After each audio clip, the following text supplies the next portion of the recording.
Bien, bonjour à tous et bienvenue dans cette nouvelle vidéo. On va essayer de faire une vidéo assez courte parce qu'elle n'était pas prévue. Normalement les vidéos sortent le week-end, mais vu que j'en ai sorti qu'une seule ce week-end et que j'ai plein de films auxquels je peux parler et faire une petite critique, je me suis dit pourquoi pas aller faire un petit tour sur Netflix. Ça fait longtemps qu'on n'a pas parlé de Netflix sur la chaîne. La dernière fois je crois bien que c'était sur Lock and Key, la saison 1. Donc je vais parler de Mother Android, donc le film qui est sorti récemment sur la plateforme Netflix et dont on a entendu un petit peu parler. Il a réussi à faire parler de lui malgré la pauvreté de son scénario et de du film en général. En fait, c'est un film qui est assez pauvre parce que déjà il manque un gros budget, mais c'est on s'en doutait et puis on va pas le critiquer pour ça, d'accord? C'est pas parce que justement un film qui a un peu de budget et qui sait être innovant, a autant de mérite qu'un film qui a un gros budget et qui n'est pas forcément innovant et qui va proposer un contenu un peu quali. Cependant, ce film il n'est pas si bien que ça, et même pour un film à petit budget ou sur lesquels je vais être moins exigeant plutôt, mais on va en revenir un petit peu plus tard. Donc, Mother Android, c'est réalisé par le scénariste de The Batman et donc le Batman de Matt Reeves qui va sortir donc en mars ou en avril, je sais plus. D'ailleurs, Matt Reeves, donc le producteur de The Batman, est producteur exécutif de Mother Android. Donc, il y a quand même du beau monde dessus parce que on a le scénariste de The Batman et le réalisateur de The Batman qui sont sur Mother Android. Donc déjà, ça peut déjà nous faire titiller comme quoi ça peut être un bon film. Cependant, ça n'est pas vraiment le cas, mais j'en reviendrai un peu plus en détail dessus. Alors on a Chloé Grace Moretz, donc, qui est l'actrice principale du film.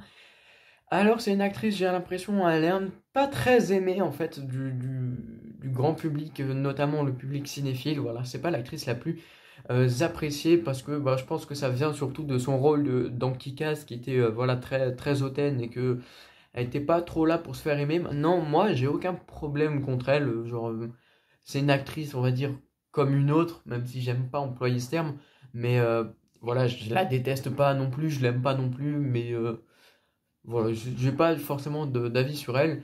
Et elle commence à être, en fait, dans beaucoup de projets à petit budget comme Mother Android. Parce que, ouais, pour le coup, Mother Android, c'est vraiment, mais vraiment du petit budget. Je suis même étonné qu'avec le budget qu'ils avaient, ils ont eu l'idée de faire de la SF. Parce que clairement, avec ce budget-là qui est si petit, tu ne fais pas de la SF. Parce que, clairement, en fait, c'est ça le problème de Mother Android, c'est que t'as pas l'impression de regarder un film de science-fiction, justement parce qu'il y a un gros manque de science-fiction, c'est-à-dire que tu vas voir à la rigueur une histoire sur un couple qui va essayer de survivre en forêt, qui va essayer de rejoindre une ville pour accoucher, sans tout le côté SF. Ça aurait été déjà plus sympa, genre par exemple un couple de marginaux qui cherchent à rejoindre la ville pour accoucher. Déjà le scénario, ce serait déjà meilleur que celui de Mother Android de base. Je dis pas que mon scénario est mieux, hein, il est totalement pourri, mais Mother Android a un scénario tellement pourri que c'est difficile de faire pire que ça.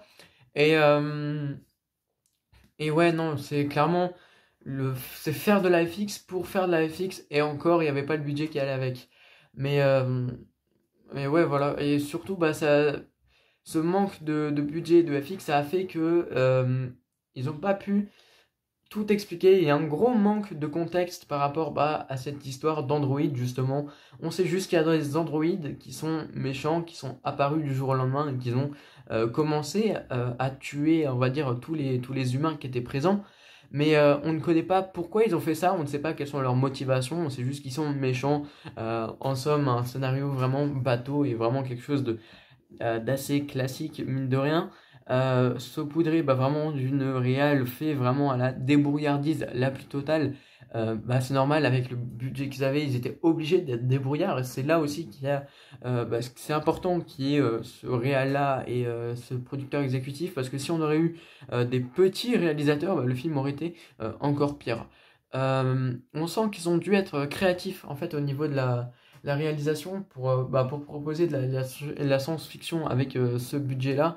Parce que d'habitude, allez, on va dire un blockbuster de science-fiction, c'est quoi? C'est 200 millions d'euros, de dollars plutôt, parce que c'est à Hollywood. Donc 200 millions de dollars, et là, bah, il y a eu beaucoup moins. Je me demande même, franchement, j'ai pas le chiffre exact, j'ai pas réussi à le trouver, mais je me demande même s'ils ont réussi à faire plus d'1 million en coût de production, euh, parce que clairement, t'as l'impression que leur seul décor, c'était la forêt, qu'il y avait deux trois figurants qui jouaient les androïdes, qu'ils ont mis de la FX en toute fin de film, mais qu'ils ont mis un très petit budget, parce que bah, ils n'allaient pas tout éclater dans les CGI, et ils ont mis allez, deux trois visages en CGI et ça s'arrête là. Et en fait, le problème, c'est que le film en soi, euh, c'est pas forcément mauvais, ça peut être bien. C'est juste que bah, le fait de le faire sous forme de science-fiction, pour moi, c'est une mauvaise idée. C'est que si t'as pas le budget pour faire de la science-fiction, eh ben, ne cherche pas à en faire. Fais un scénario dans le même style, mais qui n'est pas de la science-fiction. Ça aurait pu voilà, être quelque chose de plus terre à terre. Par exemple, quelqu'un qui va essayer de traverser la jungle avec les cartels, donc tu remplaces les humanoïdes par des cartels. Enfin, je sais pas, c'est un exemple, tu vois, mais il y a beaucoup de choses beaucoup plus terre à terre qui auraient été beaucoup plus faisables avec ce budget et où en plus les CGI ils sont vraiment moches, ils sont vraiment pourris quoi. Et ça sent le manque de budget. Donc, bah en vrai, ouais, ça se ressent, tu vois. Et donc en vrai. Ouais, j'aurais préféré franchement qu'il fasse quelque chose d'autre que de la SF. Et par contre, je trouve que Chloé Grace Moretz ainsi que l'autre acteur dont j'ai tout à fait plus le nom, bah, qui joue son mari, ils ont un mood en fait euh, qui dégage quand même quelque chose. Voilà, Chloé Grace Moretz, elle dégage dans Mother Android une certaine sensibilité. Je trouve que certains ne seront pas d'accord, mais moi je trouve qu'elle joue plutôt bien, qu'elle arrive à rapporter de l'émotion malgré tout le côté un petit peu nul du film, on va dire. Genre, je pense elle dégage quand même quelque chose de sympa, tu vois. Genre, je pense que tout le monde ne sera pas d'accord là-dessus, mais moi, c'est comme ça que je l'ai ressenti. Surtout les grandes scènes d'émotion dans le film, parce que moi j'ai trouvé qu'il y avait quand même des grands moments d'émotion. Certains trouvaient que c'était surjoué, que c'était pas forcément approprié en termes de réaction et que bah, c'était pas super cool. Moi, ça m'a pas dérangé. Genre, en vrai, j'ai trouvé ça sympa. Euh, Pareil, au niveau de certaines scènes d'action, le peu qu'il y a, bah, c'est quand même super stressant. Je trouvais, par exemple, bah, il y a une scène où ils sont en moto et puis ils vont éviter je pense, une vingtaine d'androïdes en allant à toute vitesse entre les arbres. Bah, mine de rien, cette scène, je l'ai trouvée stressante. Alors, c'est mon avis totalement subjectif pour le coup, mais j'ai trouvé que voilà, ils ont bien joué avec les émotions et j'ai ressenti bah, ouais, toute une palette, du stress, de la tristesse, mais aussi de la joie. Ouais, voilà, quand bah, le bébé va accoucher, parce que bah, c'est pas du spoil, mais on sait que voilà, la femme est enceinte et qu'elle va accoucher, bah, c'est des moments comme ça qui sont heureux, tu vois, c'est pas forcément, tu t'attends pas à quelque chose d'exceptionnel, mais, euh, mais voilà, je trouve qu'il joue bien avec les émotions. Du coup, pour conclure, Mother Android, franchement, honnêtement, je le conseille pas plus que ça. Je suis pas persuadé qu'en termes de divertissement, ça touche à beaucoup de monde, étant donné qu'en plus de ça, il y a voilà, beaucoup de longueur. Le film met extrêmement de temps à se mettre en place, c'est-à-dire le début, euh, c'est clairement ennuyant. Mais en vrai, ça peut le faire, tu vois. C'est juste que ouais, il met du temps à se mettre en place et je suis pas persuadé que ce soit euh, un film qui va toucher les fans de science-fiction, qui va toucher le grand public. Je pense que c'est clairement limite un téléfilm que tu vas regarder le midi pendant l'heure de la sieste, entre midi et deux, quand tu sais pas quoi faire. Donc c'est plus à considérer comme un téléfilm. Donc en vrai, je le conseille pas forcément. Si l'envie t'en vient, bah regarde-le, hein, si t'en as envie. Maintenant, moi je te dirais pas, c'est vraiment quelque chose que tu dois vraiment voir, mais je te dirais pas non plus que c'est quelque chose à ne pas voir non plus. Genre, ça se laisse quand même regarder. Voilà, ça va pas te pourrir ta journée si le film est mauvais, tu vois. Et puis au pire, si t'aimes pas, t'arrêtes de regarder tout simplement. Donc voilà, si je devrais lui mettre une note sur 10 je lui mettrais 6 sur 10 comme je l'ai mis sur Instagram, du coup, là où je publie toutes les notes du film, n'hésitez pas à les voir.